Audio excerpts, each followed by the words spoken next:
शङ्कर हृदय निवासिनी पार्वती परमेश्वरी शङ्कर हृदय निवासिनी पार्वती परमेश्वरी। जय जगन्माता बगड़ामुखी। ओम क्रीं बगड़ामुखी वरदे सर्वसौभाग्यप्रदायिनी समस्त भक्तानां सर्व अभीष्टं साधय साधय क्रीं ओम स्वाहा। జీవితపు వసంతకాలం జీవితపు వసంతకాలం ఏది తెలుసా మీకు? కొందరి మాటల్లో చెప్పాలంటే జీవిత వసంతకాలం అనేది చిన్నతనం మాత్రమే, పిల్లలుగా ఉన్న కాలం మాత్రమే, చదువుకున్న రోజులే అని చెబుతారు. ఆ విధంగా చాలామంది చెప్పడం విన్నాను. కానీ ఆ మాట నిజం కాదు. ఎందుకంటే జీవితంలోని ఆ తక్కువ కాలంలో పిల్లలుగా ఉన్నప్పుడు మనకి స్వాతంత్రం లేదు, ఫ్రీడమ్ ఉండదు. అమ్మ నాన్న కంట్రోల్ చేస్తారు, టీచర్స్ కంట్రోల్ చేస్తారు. మన ఇష్ట ప్రకారం ఏదీ చేయలేం. వాళ్ళు చెప్పినట్టే మన జీవితం మనం జీవించాలి. అక్కడ ఫ్రీడమ్ ఉండదు. వయసు అయినప్పుడే అది అవస్థ ఉంటుంది. వయసు అయినప్పుడు పిల్లలుగా ఉన్నప్పుడు పేరెంట్స్ కంట్రోల్, వయసు అయినప్పుడు పిల్లలు కంట్రోల్. వాళ్ళు చెప్పినట్టే జీవించాలి, వాళ్ళు చెప్పినట్టే వినాలి. ఈ రెండు కాలాల్లోనూ పిల్లలుగా ఉన్నప్పుడు వయసు అయినప్పుడు మనకి స్వాతంత్ర్యం లేదు. మరి ఫ్రీడమ్ ఉండేదెప్పుడు? చదువు పూర్తి చేసి ఉద్యోగం సంపాదించుకుని స్వయంగా సంపాదించేటప్పుడు ఆ యవ్వన కాలంలో ఫ్రీడమ్ దొరుకుతుంది. సొంతంగా సంపాదిస్తాం, ఏం కావాలో కొనుక్కోవచ్చు, ఎప్పుడైనా కొనుక్కోవచ్చు. కాబట్టి జీవితంలో వసంతం అనేది యవ్వన కాలం మాత్రమే. జీవితాన్ని ఆస్వాదించాల్సిన కాలమే ఈ యవ్వన కాలం. కాబట్టి జీవితపు వసంతం అని యవ్వనాన్ని చెప్పాను. కానీ జీవితపు వసంతకాలం అని చెప్పబడిన యవ్వన కాలంలో చాలా వరకు యువతరం నరకం లాంటి జీవితం జీవిస్తోంది. వీళ్లల్లో అబ్బాయిలు ఉన్నారు, అమ్మాయిలున్నారు. నరక జీవితం అని చెప్పినప్పుడే తెలుస్తుంది. జీవితంలో కష్టాలు, నష్టాలు మాత్రమే అధికంగా ఉంటాయని అర్థం. ఇది ఆరోగ్య సమస్య వల్ల కాదు, అలవాట్ల వల్ల కాదు, వేరేమిటో కష్టం. లైఫ్ పార్ట్నర్గా వచ్చిన అమ్మాయో అబ్బాయో వల్ల వచ్చిన కష్టం. జీవితంలో లైఫ్ పార్ట్నర్గా వస్తారు కదా, అంటే పెళ్లి చేసుకోవడం ద్వారా భార్య భర్త ఈ ఇద్దరూ ఒక్కటిగా జీవించే సమయంలో వచ్చే కష్టం. లైఫ్ ఎంజాయ్ చేయడమే వీలు కాదు, అంతా ట్రాజడీగా ఉంటుంది. పురుషుడు వల్ల స్త్రీకి, స్త్రీ వల్ల పురుషుడికి కష్టం. దీనికి కారణం ఏమిటంటే పరస్పరం పొంతన లేకపోవడమే దీనికి కారణం. కొందరు చెబుతుంటారు, అంటే ఇతర మతాల్లోని వారు చెబుతూ ఉంటారు, మేము పొంతన ఏదీ చూడకుండానే పెళ్లి చేసుకున్నాం, మేము బాగానే ఉన్నాం. హిందూ మతంలో పొంతన చూసి పెళ్లి చేసినప్పటికీ చాలామంది విడాకుల కోసం కోర్టులు, కేసులు అని తిరుగుతున్నారు. డివోర్స్ కేసులతో సంవత్సరాలుగా తిప్పలు పడుతున్నారు. కొందరు కష్టపడుతూ జీవిస్తున్నారు. మరి పొంతన చూడడం వల్ల లాభం ఏముందంటుంటారు? ఇది పొంతన చూస్తున్న కొంతమంది జ్యోతిష్యుల తప్పే తప్ప ఆస్ట్రాలజీ తప్పు కాదు, జాతకం తప్పు కాదు, జ్యోతిషం తప్పు కాదు. చాలామంది జాతకం చూసి పొంతన చూసే సమయంలో ఏం చేస్తారంటే, ఇప్పుడంతా అన్ని పంచాంగాల్లోనూ పొంతన ఇచ్చేశారు. వివాహ పొంతన అనే పేరుతో ఉంటుంది, మాంగళ్య పొంతన అని ఇచ్చి ఉంటారు. అందులో ముఖ్యంగా 10 పొంతనాలు. ఆ 10 పొంతనాలు రాశి పొంతనం, రాశి అధిపతి పొంతనం, వస్య పొంతనం, మహేంద్ర పొంతనం, దీన పొంతనం, సాహిత్య పొంతనం అని 10 ఉంటాయి. ఇవి చూసేసి 8 పొంతన ఉంది, 10 పొంతన ఉంది. కొందరైతే పర్సెంటేజ్‌ల్లో చెప్తారు. 80% ఉంది, 90% ఉంది ఇలాంటివి చెబుతారు. కానీ అది పొంతన చూసే సరైన పద్ధతి కాదు. జాతకంలో ఎలాంటి దోషాలు లేనప్పుడు మాత్రమే ఆ పొంతన చూడాలి. అమ్మాయి జాతకంలోనూ, అబ్బాయి జాతకంలోనూ ఎలాంటి దోషాలు లేనప్పుడే ఆ నక్షత్ర పొంతన చూడొచ్చు. జాతకాల్లో దోషం ఉంటే ఆ నక్షత్ర పొంతనలో 10 పొంతనాలు ఉన్నప్పటికీ ఈ ప్లానిటరీ పొంతన సరిగ్గా లేకపోతే ఆ పెళ్లి చేయకూడదని శాస్త్రం చెబుతోంది. కాబట్టి ఎందువల్ల వాళ్ళ జీవితంలోని ఆ వసంతం చిగురించడం లేదో, ట్రాజడీగా ఉందంటే, ఆ వ్యక్తితో చేరిన పురుషుడితో జతైన, స్త్రీతో జతైన ఆ జంట లైఫ్ పార్ట్నర్ వల్ల శుభం లేకపోవడమే. ఆ చేరిక శుభంగా ఉండాలంటే సరైన పొంతన కలిగిన వారిని ఎంచుకోవాలి. ఈ నక్షత్ర పొంతన అనేది ఎలాగంటే, మీకోసం ఒక ఉదాహరణ చెబుతాను. మీరు రాహుకాలం చూస్తారు కదా! ఎక్కడైనా వెళ్ళేటప్పుడు 80% మంది చూస్తారు.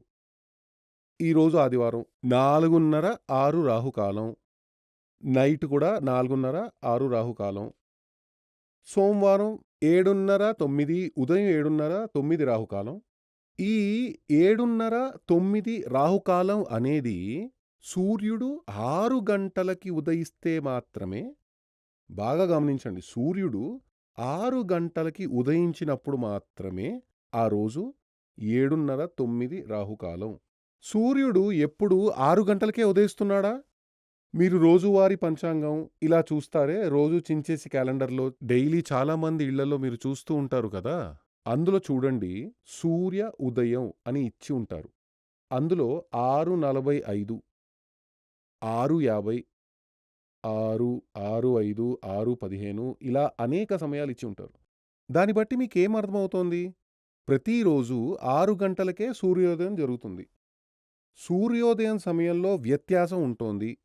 ఆ వ్యత్యాసాన్ని కాలిక్యులేషన్ చేసుకుని ఈ 7:30, 9 రాహుకాలం అని చెప్పబడిన దానిని మీరు కరెక్ట్ చేసుకోవాలి.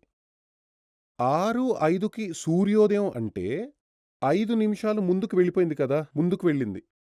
కాబట్టి 7:30, 9 అనే దానిని 7:35 నుండి 9:05 అని కరెక్ట్ చేసుకోవాలి. వెనక్కి వెళ్ళి ఉంటే దానికి తగిన విధంగా 7:30, 9 అని దానిని 7:25 నుండి 8:55 వరకు అనే విధంగా టైం కరెక్ట్ చేసుకోవాలి. ఇది ఎందుకు చెప్పానంటే, జాతక ప్రకారం ఏ దోషం లేకపోతే, అంటే సూర్యోదయం 6 గంటలకే అయినప్పుడు ఈ రాహుకాలం అనేది కరెక్ట్ అనే విధంగానే జాతకంలో ఏ విధమైన ప్రాబ్లం లేదు. ఇద్దరికీ ఆ గ్రహస్థితి, గ్రహాలు అమరిక కరెక్ట్‌గా ఉన్నప్పుడు మాత్రమే ఈ నక్షత్ర పొంతన పరిగణించాలి. ఆ విధంగా చూసి ఎంచుకోపోవడం వల్లే చాలామంది పెళ్లి చేసుకుని జీవితంలోని వసంతకాలం ఒక ట్రాజడీ కాలంగా అనుభవిస్తూ ఉన్నారు. ఇది పురుషుడి జాతకంలోనూ ఉంది, స్త్రీ జాతకంలోనూ ఉంది. అప్పుడు దీని కారణం జాతకంలో ఉన్న మాంగళ్య దోషం. జాతకం ప్రకారం ఏం రాసి ఉంది అంటే, పెళ్లి జరిగి కష్టాలు పడాలి, కొంతకాలం తర్వాత విడిపోవాలి, పరస్పరం మోసం చేసుకుంటూ బ్రతకాలి. దోషాలనేవి ఇలా చాలా రకాలుగా ఉంటాయి. నిజానికి ఎలాంటి దోషాలు లేని జాతకాలే ఉండవు. అన్ని జాతకాల్లోనూ దోషాలుంటాయి. 99% జాతకాల్లో దోషాలు తప్పక ఉంటాయి. కాబట్టి మనం ఏం చేయాలంటే, ఒక వ్యక్తి జాతకం తెస్తే నేనతన్ని అడిగాను, పెళ్ళై ఎంతకాలం అయింది? ఓహ్! ఒక ఏడాదయింది స్వామి. విడిపోయారు కదా! విడిపోయారా? డివోర్స్ కేస్ జరుగుతోందా అని అడిగాను. అప్పుడాయన ఏమన్నారంటే, విడిపోలేదు. డివోర్స్ కేస్ నడుస్తోంది.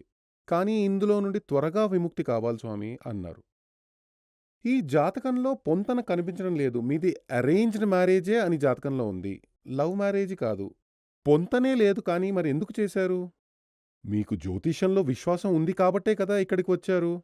మరైతే ముందే ఈ జాతకాన్ని ఎక్కడైనా చూపించి పొంతన చూసి పెళ్లి చేసి ఉండొచ్చు కదా! అలా అని నేనడిగాను. అప్పుడాయన ఏమన్నారంటే, "అవును స్వామీ, పొంతన చూశాను. వేరెవరో కాదు, మా మేనమామే జ్యోతిష్యుడు. ఆయన పొంతన చూశాడు" అని చెప్పారు. అప్పుడు నేను ఇందులో పొంతన సరిలేదన్నాను. మా మేనమామ వచ్చి ఉన్నాడు, బయట ఉన్నాడు, పిలవనా అనడిగాను. పిలవండి అని అన్నాను. ఆయన కూడా లోపలికి వచ్చారు. అప్పుడాయన ఏమన్నారంటే, "పొంతనలన్నీ సరిగ్గానే ఉన్నాయి స్వామీ. జాతక ప్రకారం అన్నీ బాగానే ఉన్నాయి. కానీ మీరు పొంతన లేదని అంటున్నారు. పొంతన ఉంది అంటే ఇప్పుడు కోర్టు పోవాల్సిన అవసరం లేదు కదా! కాబట్టి పొంతన లేదనే కదా అర్థం. మరైతే సమస్య ఎక్కడుందని ఆయన అడిగారు. అందులో సమస్య ఎక్కడుందంటే, అమ్మాయి జాతకంలో రెండవ స్థానంలో శని ఉన్నాడు. అమ్మాయి జాతకంలో రెండో స్థానంలో శని ఉన్నాడు. దానికి అర్థం ఏమిటంటే, ఆమె మాట్లాడి భర్తకి విరక్తి కలిగిస్తుంది. అంటే ఆమె నాలిక మీదే శని తిష్ట వేసి ఉంది. ఎప్పుడు చూసినా ఆమె పటపట మాట్లాడి ఆ అబ్బాయికి ఆమె మీద ఒక లవ్ లేకుండా చేస్తుంది. అప్పుడాయన అడిగారు, అబ్బాయి జాతకంలో రెండో స్థానంలో గురువు ఉన్నాడు. సాత్వికంగానే ఉన్నాడు. అతనిది సాత్వికమైన గుణం. ఈమె రజోగుణం కలిగినది. రాక్షసిగా ఉంది. ఈ 2 ఎలా కలవగలవు? అలా అయితే వీళ్ళిద్దరికీ ఇప్పుడు అబ్బాయికి పెళ్లి చేయకూడదా? అమ్మాయికి పెళ్లి చేయకూడదా? వీళ్ళిద్దరికీ ఏం చేయాలి? ఇద్దరికీ పెళ్ళైతే చెయ్యాలి. కానీ వాళ్ళకి తగిన జాతకం వెతకాలి. స్త్రీ జాతక ప్రకారం ఆ స్త్రీకి చెందిన వ్యక్తులే వచ్చారు.